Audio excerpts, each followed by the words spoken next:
दोस्तों, बहुत अच्छे क्लास करने के लिए सब्सक्राइब करें। दोस्तों नमस्कार। आज के इस वीडियो लेक्चर में हम जानेंगे कुमारगुप्त प्रथम के बारे में। और कुमारगुप्त 415 से 455 ईस्वी तक इनका शासनकाल रहा था। और देखिए ये जो चैप्टर चल रहा है ये है गुप्त साम्राज्य का। हम पिछले लेक्चर में भी बताए थे कि इसका 2 वीडियो बनेगा गुप्त साम्राज्य का। तो गुप्त साम्राज्य का ये टॉपिक चल रहा है। उसी में से अगला राजा है कुमारगुप्त प्रथम। और ये जो बुक है आप देख रहे होंगे क्राउन पब्लिकेशन का सामान्य ज्ञान है। तो याद रहे कि ये क्राउन पब्लिकेशन का चल रहा है। कुछ दिन के बाद हम लोग लुसेंट भी देखेंगे और इसके साथ साथ में घटना चक्र का क्वेश्चन भी लगाया जा रहा है। तो देखना ना भूले दोस्तों ये सब बात, ठीक है। बहुत ही इम्पोर्टेंट क्लास होने वाला है। इतने अच्छे अच्छे टॉपिक लेकर आ रहे हैं, आपको सब्सक्राइब लाइक तो करना बनता है दोस्तों, और करें भी और दोस्तों तक पहुंचाएं। चलिए ठीक है, अपने काम पे चलते हैं। नो ड्रामा, ठीक है, सिर्फ और सिर्फ नॉलेज। कुमारगुप्त प्रथम 415 से 455 ईस्वी तक इनका शासनकाल रहा था। पहला इसमें पॉइंट है मंदसौर अभिलेख से कुमारगुप्त फर्स्ट के शासन का वर्णित प्राप्त होता है। मंदसौर अभिलेख से, याद रखिएगा कौन सा अभिलेख से? मंदसौर अभिलेख से कुमारगुप्त प्रथम या कुमारगुप्त फर्स्ट कह सकते हैं के शासन का वर्णन प्राप्त होता है, ठीक है। सबसे अधिक अभिलेख 18 कुमारगुप्त फर्स्ट के मिले हैं। सबसे अधिक अभिलेख 18 कुमारगुप्त फर्स्ट के मिले हैं। सबसे ज़्यादा मतलब सबसे ज़्यादा अभिलेख 18 वो मिले हैं कुमारगुप्त का, इन्हीं का। तुमूर अभिलेख में कुमारगुप्त फर्स्ट को शरदकालीन सूर्य कहा गया है। शरदकालीन सूर्य कहा गया है किसको? कुमारगुप्त फर्स्ट को। कौन सा? तुमुन अभिलेख, ठीक है। कुमारगुप्त फर्स्ट ने व्याघ्र बल पराक्रम महेंद्रादित्य, अजित महेंद्र, अश्वमेध महेंद्र आदि उपाधियां धारण की थी। कौन कौन उपाधियां धारण की थी भाई? तो महेंद्रादित्य, अजित महेंद्र, अश्वमेध महेंद्र आदि उपाधियां धारण की थी कुमारगुप्त फर्स्ट ने, ठीक है। अब देखिए अगला जो है नालंदा विश्वविद्यालय की स्थापना कुमारगुप्त फर्स्ट के कार्यकाल में की गई थी। नालंदा विश्वविद्यालय की स्थापना जो हुआ था कुमारगुप्त फर्स्ट के कार्यकाल में की गई थी, ठीक है, याद रखिएगा। इसमें जो दिया गया है बात वो चीज़ देखिएगा। यहाँ पे थोड़ा सा आपको अच्छा लगे तो शेयर जरूर से करें। देखिए बख्तियार खिलजी ने इस विश्वविद्यालय को नष्ट कर दिया था। कौन सा विश्वविद्यालय को? तो नालंदा विश्वविद्यालय की स्थापना कुमारगुप्त फर्स्ट के कार्यकाल में जो किया गया था, इनको बख्तियार खिलजी ने इस विद्यालय को नष्ट कर दिया था, ठीक है। बख्तियार खिलजी ने इस विद्यालय को नष्ट कर दिया था। उसका शासनकाल 40 वर्ष का था। कितने वर्ष का था? तो 40 वर्ष का था। किसका? बख्तियार खिलजी का, जिसमें उसने गुप्त साम्राज्य को अक्षुण्ण बनाए रखा 40 साल के काल में। और जो अगला जो राजा है स्कंदगुप्त 455 ईस्वी से लेकर 467 ईस्वी तक, 455 से 467 ईस्वी तक स्कंदगुप्त इसने विक्रमादित्य की उपाधि धारण की थी। किसकी उपाधि? तो इसने क्रमादित्य की उपाधि धारण की थी। कौन? स्कंदगुप्त। स्कंदगुप्त, ठीक है। और देखिए जूनागढ़ अभिलेख से पता चलता है कि गिरनार के प्रशासक चक्रपालित ने सुदर्शन झील का जीर्णोद्धार कराया था। सुदर्शन झील का जीर्णोद्धार कराया था, ठीक है। कौन? तो जूनागढ़ अभिलेख से पता चलता है कि गिरनार के प्रशासक चक्रपालित गिरनार के प्रशासक चक्रपालित ने सुदर्शन झील का जीर्णोद्धार कराया था, ठीक है। अब देखिए प्रशासक चक्रपालित पर्णदत्त का पुत्र था। चक्रपालित पर्णदत्त का पुत्र था, ठीक है। स्कंदगुप्त का भीतरी अभिलेख गाजीपुर हुर्नों द्वारा आक्रमण की जानकारी देता है। स्कंदगुप्त का जो भीतरी अभिलेख है, गाजीपुर मतलब भीतरी अभिलेख किसको बोलते हैं? गाजीपुर को। और देखिए इसको थोड़ा सा ध्यानपूर्वक से देखिएगा, यही सब जो क्वेश्चन होता है अंदरूनी हो जाता है और बोलते हैं आप लोग कि सर ये तो क्वेश्चन आउट ऑफ सिलेबस था। यही सब क्वेश्चन आपको अंदर से पूछ देगा। देखिए क्या है इसमें लिखा हुआ कि स्कंदगुप्त का भीतरी अभिलेख हुर्नों द्वारा आक्रमण की जानकारी देता है। किसकी जानकारी देता है? तो हुर्नों द्वारा आक्रमण की जानकारी देता है स्कंदगुप्त का भीतरी अभिलेख, ठीक है। तोरमन मिहिर कुल प्रसिद्ध हुर्ण राजा थे। प्रसिद्ध हुर्ण राजा कौन थे? तो तोरमन मिहिर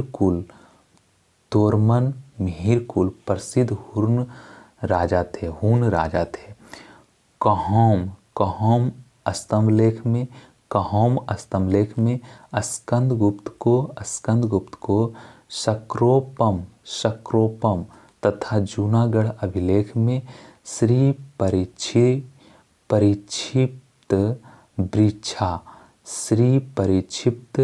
वृक्षा कहा गया है। जूनागढ़ अभिलेख में श्री परिक्षिप्त वृक्षा कहा गया है। स्कंदगुप्त ने प्रशासनिक सुविधा के उद्देश्य से अयोध्या को अपनी राजधानी बनाया था। विष्णुगुप्त गुप्त वंश का अंतिम शासक था।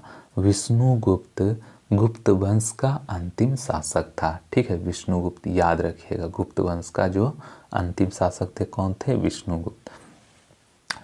अगला जो टॉपिक है गुप्तकालीन प्रशासन पद्धति। गुप्तकालीन प्रशासन पद्धति जो है अगला जो टॉपिक है उसका कार्य इस प्रकार से है कि हम जानेंगे तो उसके बारे में बहुत कुछ, लेकिन एग्जामिनेशन के लिए कुछ अलग तरीके से आपको पढ़ना होगा, ठीक है। तो आइए हम लोग देखते हैं प्रयास करके, और प्रयास तो सफलतापूर्वक होगा क्योंकि आप इस पे ध्यानपूर्वक से पढ़ेंगे तो आपको ऐसा कुछ भी नहीं लगेगा कि कौन सा कड़ा हमको लग रहा है याद करने में, कौन सा इजी लग रहा है, ठीक है। चलिए तो गुप्त साम्राज्य की यहाँ से देखिएगा, गुप्त साम्राज्य की शासन व्यवस्था राजतंत्रात्मक थी, ठीक है। राजपत्र वंशगत था, लेकिन राजगद्दी हमेशा ज्येष्ठ पुत्र को ही नहीं मिलती थी। सही बात है भाई, ज्येष्ठ पुत्र को कभी नहीं मिलता था। गुप्त साम्राज्य की राजधानी पाटलिपुत्र थी, पाटलिपुत्र था, सही बात है। गुप्त राजाओं ने प्रांतीय एवं स्थानीय शासक की पद्धति चलाई। राज्य कई युक्तियों अर्थात प्रांतों में विभाजित था और हर भुक्ति का प्रभारी उपरीक होता था। भुक्तियाँ कई विषयों मतलब जिलों, भुक्तियाँ कई विषयों में विभाजित थी, जिसका प्रभारी विषयपति होता था। प्रभारी कौन होता था? विषयपति। प्रत्येक विषय को वीथियों में बांटा गया था, वीथियों में बांटा गया था और वीथियाँ ग्रामों में विभाजित थी। इसमें समझने लायक कोई नहीं, क्या इसमें समझाएं, डायरेक्टली आपको वो चीज़ लिखा हो वही चीज़ आपको याद करना है, ठीक है। चलिए अगला है पेठ। पेठ यह ग्राम समूह की इकाई थी। क्या थी? ग्राम समूह की इकाई थी। ग्राम प्रशासन की सबसे छोटी इकाई थी। ग्राम प्रशासन की सबसे छोटी इकाई का नाम पेठ था और यह ग्राम समूह की इकाई थी, ठीक है। अब अगला है ग्राम सभा। ग्राम सभा, ग्राम का प्रशासन ग्राम सभा द्वारा संचालित होता था। ग्राम का प्रशासन ग्राम सभा द्वारा संचालित होता था, जिसका मुखिया ग्रामिक कहलाता था, जिसका मुखिया ग्रामिक कहलाता था एवं अन्य सदस्य महतर कहलाते थे, एवं अन्य सदस्य महतर कहलाते थे। याद रखिएगा, अन्य सदस्य जो क्या कहलाते थे? महतर कहलाते थे। अन्य सदस्य जो थे महतर कहलाते थे, महतर।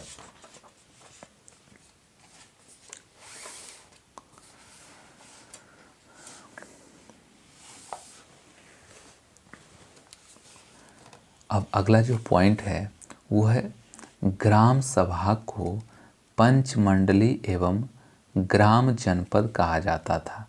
ग्राम सभा को पंचमंडली एवं ग्राम जनपद कहा जाता था। ग्राम जनपद कहा जाता था। अब देखिए अगला जो है गोप्ता, यह देश का प्रशासक था जो सम्राट द्वारा सीधे नियुक्त किया जाता था। सम्राट के द्वारा सीधे नियुक्त किया जाता था। ये जो गोप्ता है एक प्रशासक था, देश का प्रशासक था, ठीक है। अब देखिए समुद्रगुप्त के पदाधिकारी, कुछ कुछ पदाधिकारी समुद्रगुप्त के कौन कौन से हैं, तो इस प्रकार से देखिए संधि विग्रहक, संधि विग्रहक, संधि व युद्ध का मंत्री, संधि व युद्ध का मंत्री, संधि विग्रहक, कुमारा मात्य, कुमारा मात्य गुप्त साम्राज्य के सबसे बड़े अधिकारी, गुप्त साम्राज्य के सबसे बड़े अधिकारी, खाद्यतपा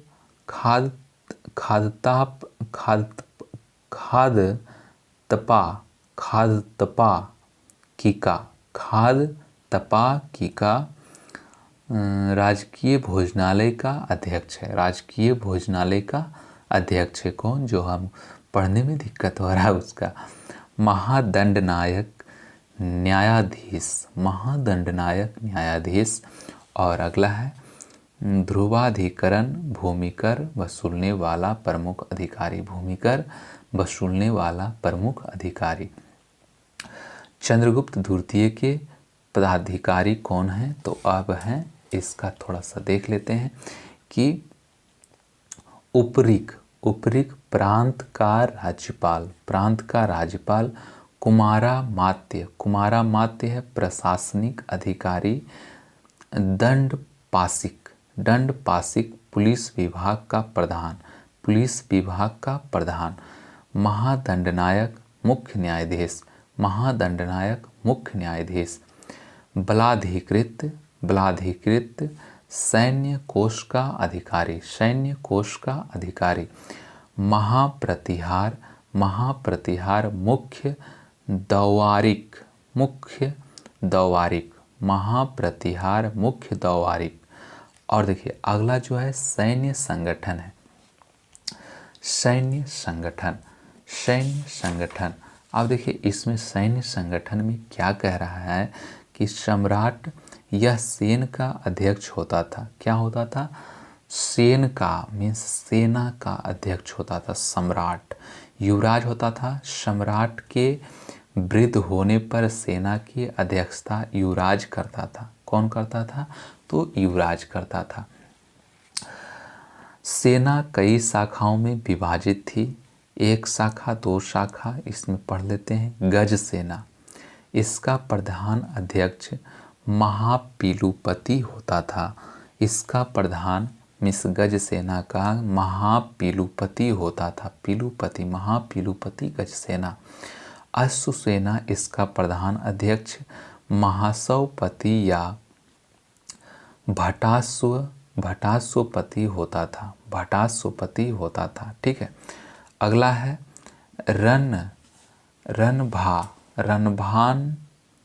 रणभाण्डाधिकृति सैन्य कार्य में आने वाली सामग्री की व्यवस्था एवं पूर्ति से संबंधित कर्मचारी थे।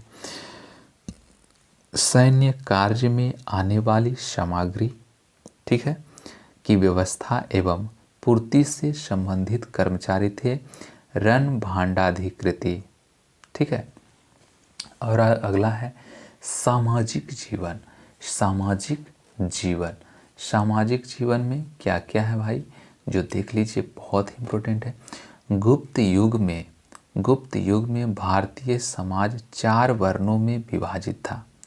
गुप्त युग में भारतीय समाज 4 वर्णों में विभाजित था। पहला ब्राह्मण, क्षत्रिय, वैश्य, शूद्र। ब्राह्मण, क्षत्रिय, वैश्य, शूद्र। ठीक है। अब अगला है कायस्थ। कायस्थ का सर्वप्रथम उल्लेख याज्ञवल्क्य स्मृति तथा गुप्तकालीन अभिलेखों में और अभिलेखों से प्राप्त होता है। कायस्थ का सर्वप्रथम उल्लेख याज्ञवल्क्य स्मृति तथा गुप्तकालीन अभिलेख से प्राप्त होता है। गुप्त काल में शूद्रों की स्थिति में सुधार आया। क्या आया? सुधार आया दोस्तों, बहुत ही इम्पोर्टेंट है। उन्हें रामायण पुराण महाभारत सुनने का अधिकार मिल गया। क्या मिल गया? तो रामायण पुराण महाभारत सुनने का अधिकार मिल गया। शूद्रों की पहचान मुख्यतः कृषक के रूप में भी होने लगी। किसके रूप में होने लगी? कृषक के रूप में होने लगी। समाज में छुआछूत प्रचलित था। छुआछूत पहले भी प्रसिद्ध था दोस्तों, याद रखिएगा। स्त्री की दशा में थोड़ी गिरावट आई। ठीक है। स्त्री की और स्त्रियों की दशा में थोड़ी गिरावट आई। निचले दो वर्णों की स्त्रियों को जीवन निर्वाह के लिए अर्जन करने की स्वतंत्रता मिली, जो कि ऊपरी 2 वर्णों की स्त्रियों को प्राप्त नहीं थी। एक विवाह की प्रथा नहीं थी। गुप्त शासक बहुविवाह करते थे। क्या करते थे? बहुविवाह करते थे। चंद्रगुप्त जो सेकंड थे, या कह सकते हैं इसको द्वितीय, चंद्रगुप्त द्वितीय तथा कुमारगुप्त प्रथम की अनेक पत्नियों का उल्लेख मिलता है। मतलब इनके पत्नियां एक नहीं थी, अनेक थी। समाज में सती प्रथा भी प्रचलित थी। जो समाज में सती प्रथा होता है वो भी प्रचलित था उस समय में। सेनानी गोपराज की पत्नी उसके साथ चिता पर जल गई। समाज में सती प्रथा भी प्रचलित थी। सेनानी गोपराज की पत्नी उसके साथ चिता पर जल गई। ठीक है। इसका उल्लेख भानुगुप्त के एरन अभिलेख 510 ईस्वी से मिलता है। ठीक है, 510 ईस्वी से मिलता है। स्मृतिकार कात्यायन के अनुसार स्त्री अपने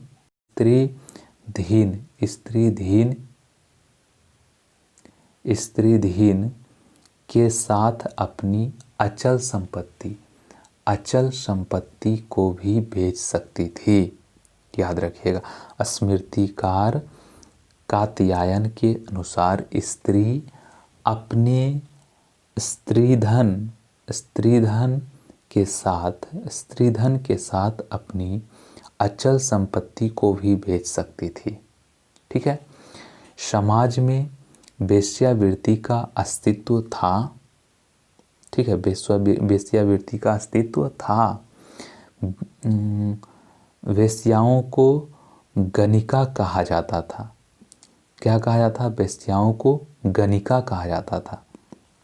तो ये हो गया आपका सामाजिक जीवन। अब हम देखते हैं हम लोग धार्मिक जीवन, उसके बाद हम लोग देखेंगे आर्थिक जीवन, उसके बाद हम लोग देखेंगे कर व्यवस्था, उसके बाद गुप्त युग में वैज्ञानिक प्रगति क्या था, उसके बाद फिर आ जाएगा आपका गुप्त काल। ठीक है, तो धार्मिक जीवन से क्या हमें अभिप्राय मिलता है? तो धार्मिक जीवन को थोड़ा पढ़ेंगे तभी तो पता चलेगा। तो धार्मिक जीवन में सबसे पहला जो पॉइंट है वो है गुप्त काल में बौद्ध धर्म को राजाश्रय मिलना समाप्त हो गया। ठीक है, तथा भागवत धर्म केंद्र बिंदु बन गया। केंद्र बिंदु कौन बन गया? तो भागवत धर्म। गुप्त शासक वैष्णव धर्मावली अधर्मावलंबी थे। गुप्त शासक वैष्णव धर्मावलंबी थे। ठीक है, इस काल में त्रिमूर्ति अर्थात ब्रह्मा विष्णु तथा महेश की पूजा प्रारंभ हुई। ब्रह्मा का मतलब होता है सृजन करने वाला, ब्रह्मा का मतलब होता है सृजन करने वाला। विष्णु का मतलब होता है पालन करने वाला, और महेश का मतलब होता है संहार करने वाला। तो ब्रह्मा विष्णु महेश, ब्रह्मा का मतलब होता है सृजन करने वाला, विष्णु का मतलब होता है पालन करने वाला, और महेश का मतलब होता है संहार करने वाला। ठीक है, अगला जो पॉइंट है, गुप्त काल में मूर्ति पूजा ब्राह्मणीय धर्म का सामान्य लक्षण हो गया और हो गई थी। ठीक है, गुप्त काल में चंद्रगुप्त द्वितीय एवं समुद्रगुप्त के सिक्कों पर विष्णु के वाहन गरुड़ का चित्र पाया जाता है, जो कि गुप्त वंश का राजकीय चिन्ह भी था। चंद्रगुप्त द्वितीय एवं समुद्रगुप्त के सिक्कों पर विष्णु के वाहन गरुड़ का चित्र पाया जाता है, जो कि गुप्त वंश का राजकीय चिन्ह भी था। ठीक है, अब देखिए देवगढ़ झांसी, यहाँ का दशावतार मंदिर गुप्त युग का वैष्णव धर्म संबंधी सबसे महत्वपूर्ण अवशेष है। याद रखिएगा, सबसे महत्वपूर्ण अवशेष है। यह मंदिर पंचायतन श्रेणी का है। गंगधर अभिलेख में विष्णु को मधुसूदन कहा गया है। गंगधर अभिलेख में विष्णु को मधुसूदन कहा गया है। ठीक है, हरिहर के रूप में शिव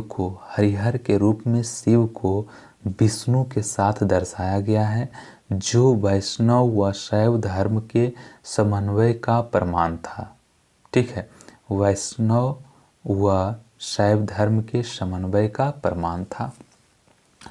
गुप्त युग में मथुरा एवं वल्लभी में जैन सभाओं का आयोजन हुआ था। क्या हुआ था? जैन सभाओं का आयोजन हुआ था। आर्थिक जीवन, याद रखिएगा आर्थिक जीवन में क्या क्या हुआ था, ये सब अभी हम पढ़ने वाले हैं। तो पहला पॉइंट है गुप्तकालीन मुद्राएं एवं अभिलेख तत्कालिक आर्थिक समृद्धि को दर्शाते हैं। गुप्तकालीन मुद्राएं और अभिलेख तत्कालिक आर्थिक समृद्धि को दर्शाते हैं। कृषि मूलक अर्थव्यवस्था, व्यापार, विकसित उद्योग धंधे गुप्त काल की समृद्धि के कारण है। अब देखिए अगला है भूमि। इस काल में 5 प्रकार की भूमि का उल्लेख मिलता है। 5 प्रकार के कौन कौन? तो पहला है क्षेत्र भूमि का मतलब होता है कृषि योग्य भूमि। सेकेंड है वास्तु भूमि, रहने मतलब वास करने योग्य भूमि को बोलते हैं वास्तु भूमि। चारागाह भूमि मतलब पशुओं के चारा योग्य भूमि को बोलते हैं चारागाह भूमि। खिल भूमि, जो भूमि जोतने योग्य नहीं हो उसको बोलते हैं खिल भूमि। खिल भूमि जो भूमि जोतने योग्य नहीं हो। अप्रहत, अप्रहत भूमि बिना जोती गई जंगली भूमि। अप्रहत भूमि बिना जोती गई जंगली भूमि, जैसे कि हमारे गांव में पाड़े जगड़ है, वहाँ पे अप्रहत भूमि कहा जाता है। बिना जोती गई जंगली भूमि, वहाँ जोता नहीं जा सकता है। ठीक है। अगला है कर व्यवस्था। कर व्यवस्था अगला दोस्तों है कर व्यवस्था। उसमें हम लोग जान लेते हैं कि आय का मुख्य स्रोत, आय का मुख्य स्रोत भू राजस्व होता था। कर 1/4 से 1/6 भाग तक लिया जाता था। जैसे आपके पास 1 रुपया है तो 4 या 1/6 भाग वो ले लिया जाता था उससे। ठीक है, जिसके पास 1 रुपया है। गुप्तकालीन आर्थिक शब्दावली। गुप्तकालीन आर्थिक शब्दावली पहला है भाग, राजा को भूमि उत्पादन से प्राप्त होने वाला हिस्सा। राजा को भूमि उत्पादन से प्राप्त होने वाला हिस्सा को बोलते हैं भाग। भोग बोलते हैं राजा को उपहार स्वरूप मिलने वाला कर, उसको बोलते हैं भोग। राजा को उपहार स्वरूप मिलने वाला कर होता है भोग। उदरंग, उदरंग होता है अस्थाई काश्तकारों के लिए कर। अस्थाई काश्तकारों के लिए कर होता है उदरंग। उपरिकर, उपरिकर अस्थाई कृषकों के लिए कर। अस्थाई कृषकों के लिए कर होता है उपरिकर। और हिरण्य होता है द्रव्य या नकद, इसको बोल सकते हैं। हिरण्य बोलते हैं द्रव्य रूप में किया जाने वाला कर। द्रव्य रूप में किया जाने वाला कर को बोलते हैं हिरण्य। द्रव्य। विष्टि, विष्टि होता है निःशुल्क या बेगार श्रम। निःशुल्क या बेगार श्रम विष्टि होता है। दिनार बोलते हैं स्वर्ण मुद्राएं को दिनार बोलते हैं। अग्रहार मंदिरों व ब्राह्मणों को दान की जाने वाली भूमि को बोलते हैं अग्रहार। अग्रहार दिनार बोलते हैं, स्वर्ण मुद्राएं को विष्टि बोलते हैं, निःशुल्क या बेगार श्रम को हिरण्य बोलते हैं, द्रव्य रूप में किया जाने वाला कर द्रव्य रूप में। और ऊपरी कर में होता है अस्थाई कृषकों के लिए कर। उदरंग मीन्स होता है अस्थाई काश्तकारों के लिए कर। भोग होता है राजा को उपहार स्वरूप मिलने वाला कर को भोग बोलते हैं। भाग होता है राजा को भूमि उत्पादन से प्राप्त होने वाला हिस्सा बोलते हैं भाग। इसी में कुछ और पॉइंट है, वो है इस प्रकार से कि भूमिकर संग्रह करने वाला पदाधिकारी ध्रुवाधुकरण या ध्रुवाधिकरण कहलाता था।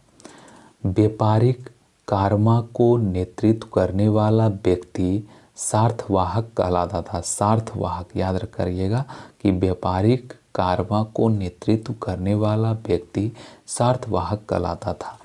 इस काल में व्यापारियों तथा शिल्पियों के 4 संगठन थे।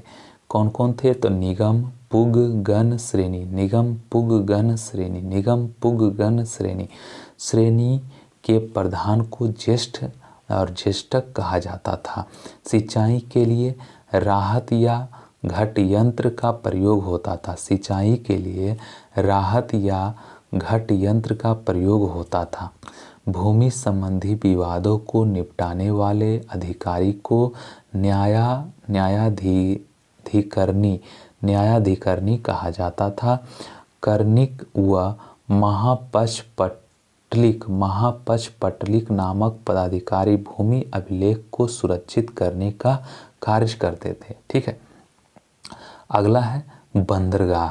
बंदरगाह पूर्वी भारत में ताम्रलिप्ति घंटसाला। ताम्रलिप्ति घंटसाला पूर्वी भारत में और पश्चिमी भारत में भृगुकच्छ, भड़ौच, सोपारा, कल्याण। भृगुकच्छ, सोपारा, कल्याण पश्चिमी भारत में। इस समय उज्जैन व्यापार का प्रमुख केंद्र था। इस समय उज्जैन व्यापार का प्रमुख केंद्र था। ठीक है। अब देखिए अगला जो पॉइंट है वो है गुप्त युग में वैज्ञानिक प्रगति। गुप्त युग में वैज्ञानिक प्रगति। गुप्त काल में आर्यभट्ट प्रसिद्ध गणितज्ञ थे। गुप्त काल में आर्यभट्ट जो थे प्रसिद्ध गणितज्ञ थे। अपनी पुस्तक आर्यभट्टीय में उन्होंने पृथ्वी को गोल बताया तथा उसकी परिधि का सही अनुमान लगाया। ठीक है। दशागीतिक सूत्र एवं आर्याष्टक शतक आर्यभट्ट की अन्य रचनाएं हैं। दशागीतिक सूत्र एवं आर्याष्टक शतक आर्यभट्ट की अन्य रचनाएं हैं। आर्यभट्ट ने आर्यभट्टीय में दशमलव प्रणाली का वर्णन किया है। दशमलव प्रणाली का वर्णन किया है। वराहमिहिर ने अपने ग्रंथ पंच सिद्धांतिका में पांच प्राचीन सिद्धांतों पैतामह, रोमक, पोलिस, विशिष्ट तथा सूर्य का निरूपण किया है। ब्रह्मगुप्त जो प्रसिद्ध गणितज्ञ थे उन्होंने ब्रह्म सिद्धांत की रचना की थी। किसकी रचना की थी? तो ब्रह्म सिद्धांत की रचना की थी। ब्रह्मगुप्त जो प्रसिद्ध गणितज्ञ थे उन्होंने ब्रह्म सिद्धांत की रचना की थी। सुश्रुत ने आयुर्वेदिक चिकित्सा के क्षेत्रों में महत्वपूर्ण अनुसंधान किए। ठीक है। धन्वंतरी जिन्हें भारतीय आयुर्वेद का पिता कहा जाता है। ठीक है। धन्वंतरी जिन्हें भारतीय आयुर्वेद का पिता कहा जाता है चंद्रगुप्त सेकंड के दरबार में रहने वाला चिकित्सक था। धन्वंतरी जिन्हें यहाँ पे देखिए, सॉरी थोड़ा नहीं दिख रहा था, देख लीजिए अच्छा से। धन्वंतरी जिन्हें भारतीय आयुर्वेद का पिता कहा जाता है चंद्रगुप्त द्वितीय के दरबार में रहने वाला चिकित्सक था। मतलब ये चिकित्सक थे, इतने याद रखिएगा। ठीक है। थोड़ा सा और है। ठीक है, इसको ख़त्म ही कर देते हैं आज। भास्कर के 3 ग्रंथों की रचना महाभास्कर्य, लघु भास्कर्य और भाष्य है। भास्कर के 3 ग्रंथों की रचना की। भास्कर ने 3 ग्रंथों की रचना की। कौन कौन? तो महाभास्कर्य, लघु भास्कर्य और भाष्य।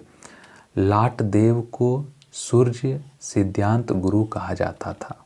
ठीक है, याद रखिएगा। अगला है गुप्त काल। देखिए गुप्त काल भी बहुत ही इम्पोर्टेंट है। इसको ध्यानपूर्वक से आप देखिएगा कि पहला पॉइंट में कहता है कि कला के क्षेत्र में गुप्त काल अपनी उत्कृष्टता की चरम सीमा पर पहुंच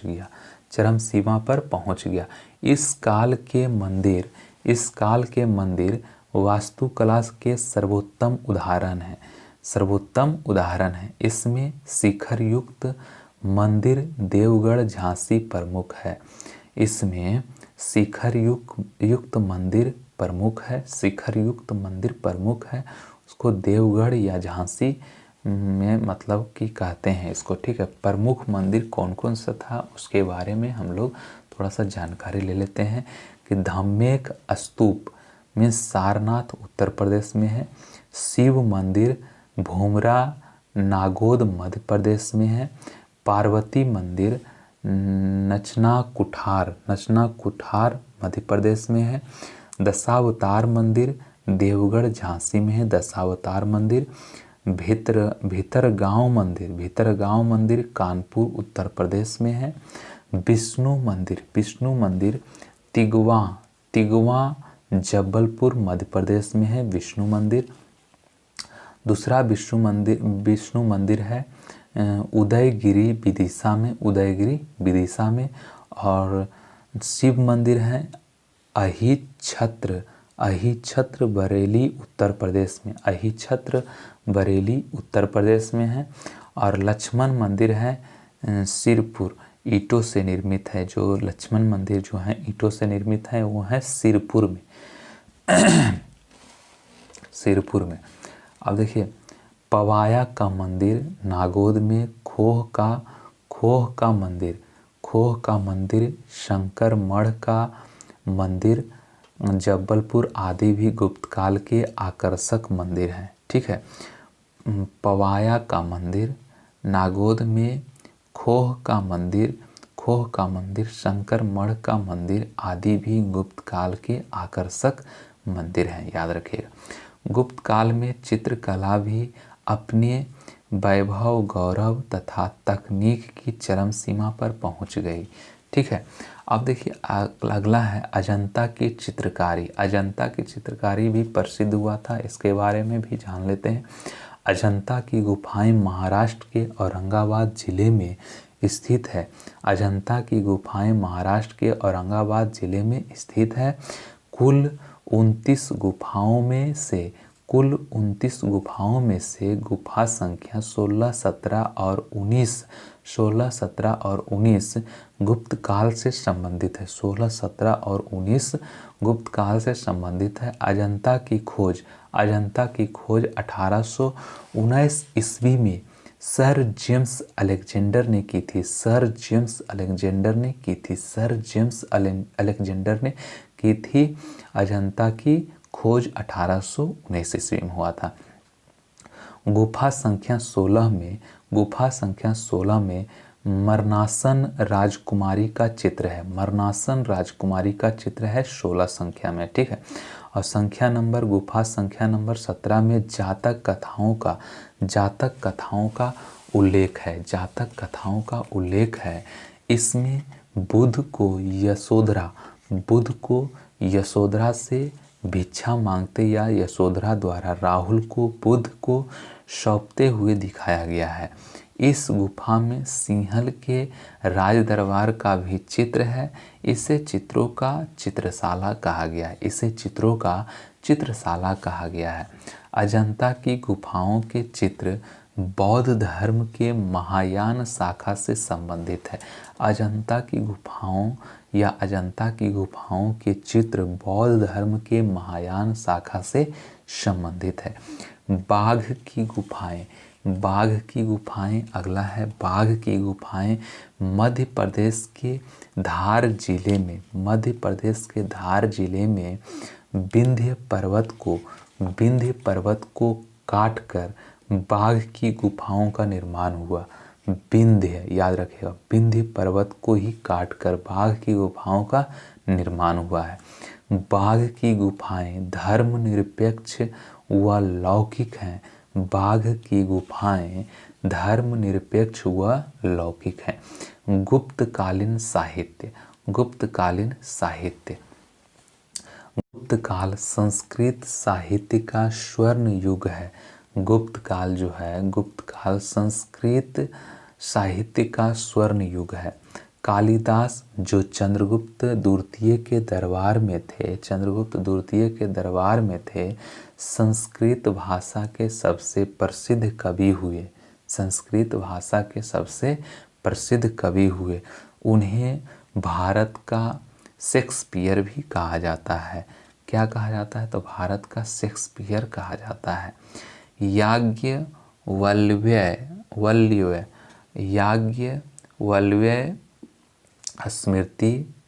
स्मृति, कात्यायन स्मृति, बृहस्पति स्मृति और पराशर स्मृति की रचना गुप्त काल में हुई। याज्ञवल्क्य स्मृति, कात्यायन स्मृति, बृहस्पति स्मृति और पराशर स्मृति की रचना गुप्त काल में हुई। वीरसेन उदयगिरी गुहा लेख का रचनाकार था। वीरसेन उदयगिरी गुहा लेख का रचनाकार था। मंदसौर प्रशस्ति की रचना वत्स भट्टी ने की थी। मंदसौर प्रशस्ति की रचना वत्स भट्टी ने की थी। ठीक है, और अगला है प्रमुख लेखक व उनकी रचनाएं। प्रमुख लेखक और उनकी रचनाएं कालिदास अभिज्ञान शाकुंतलम, ऋतु संहार, मालविका गिनिमित्रम, कुमार संभव, मेघदूत, रघुवंश,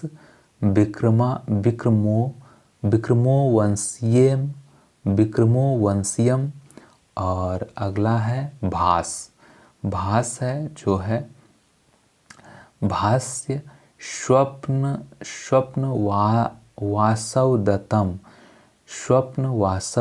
दत्तम कर्णभारम चारुदत्तम। ठीक है।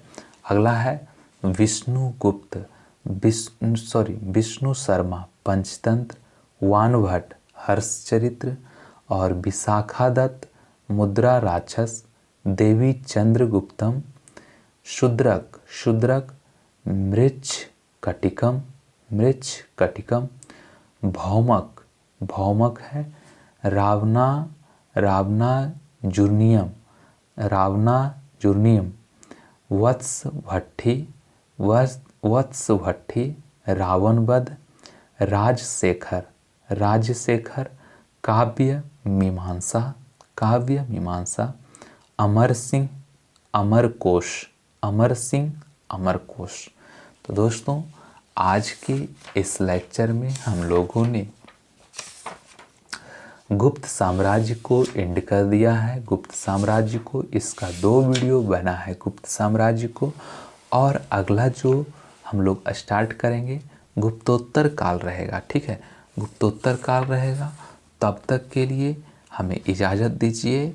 नमस्कार, जय हिंद, वंदे मातरम दोस्तों, और बने रहिए अगले वीडियो में। और तब तक आप स्टडी करते रहिए, छोड़ना नहीं है। जो भी एग्ज़ाम आ रहा है उसको ध्यान में रखते हुए स्टडी करें, जिससे कि आपको बहुत बहुत सहायता मिलेगी। ठीक है, तो इस वीडियो में इतना ही दोस्तों। धन्यवाद।